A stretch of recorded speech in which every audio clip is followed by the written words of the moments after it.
Good morning guys, આજના નવા બ્લોગમાં તમારું સ્વાગત છે। તો આજે રવિવારનો દિવસ હતો એટલે પરી, ક્રિશિવ અને અમે બધા મોડા ઉઠ્યા હતા। તો મોડા ઉઠીને પછી અમે પહેલાં ચા નાસ્તો કર્યો, ત્યાર પછી બંનેવને નીચે રમવા જવું હતું તો મેં બંનેવને નવડાવીને તૈયાર કર્યા। ત્યાં તો પરી એની બહેનપણી અને આ છે મારી ભત્રીજી, તો એની સાથે આજે હિંચકામાં ઝૂલતી હતી અને ક્રિશિવ બેટ લઈને ફરતો હતો કારણ કે પરીના હાથમાં બોલ હતો અને પરીએ એવું કહ્યું કે હું આજે બોલ નહીં આપું। તો એનો ભાઈબંધ જય આવ્યો તો જય સાથે એ રમતો હતો ત્યાં સુધી બપોર થઈ ગઈ। બપોર થઈ એટલે ખાવાનો સમય થયો તો બધા બાળકોને ઉપર લઈને આવી ગઈ અને ક્રિશિવ કે હજુ મારે રમવું છે। મેં કહ્યું કે મોડા રમશે, અત્યારે જમવા ચાલ।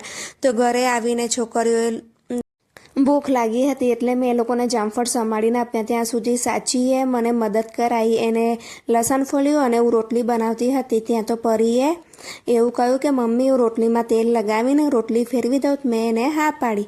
તો બંને જણ આજે મારી મદદ કરાવતા હતા અને મેં આજે પાઉની ભાજી બનાવેલી। અમે પાઉં નથી લાવતા, અમે રોટલી સાથે જ ખાઈએ છીએ, ખૂબ જ સરસ લાગે છે।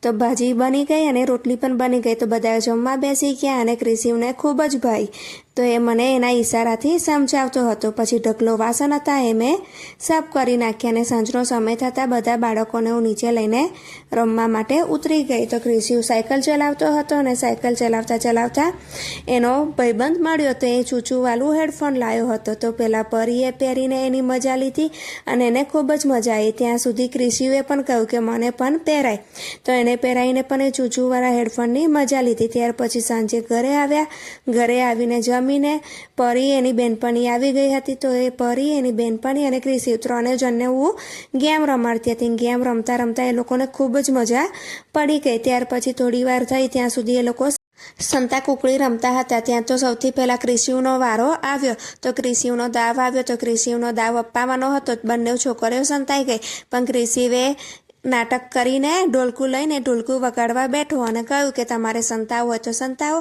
અને છુપાવવું હોય તો છુપાવો, હું તો ઢોલકું લઈને મારા ઢોલકની મજા માણીશ ને। એ વયો ઢોલકું રમતો હતો અને ખૂબ જ મજા કરતો હતો। તો અને આજનો અમારો દિવસ આમ જ પૂરો થયો। અમારો વ્લોગ કેવો લાગ્યો અમને જ અવશ્ય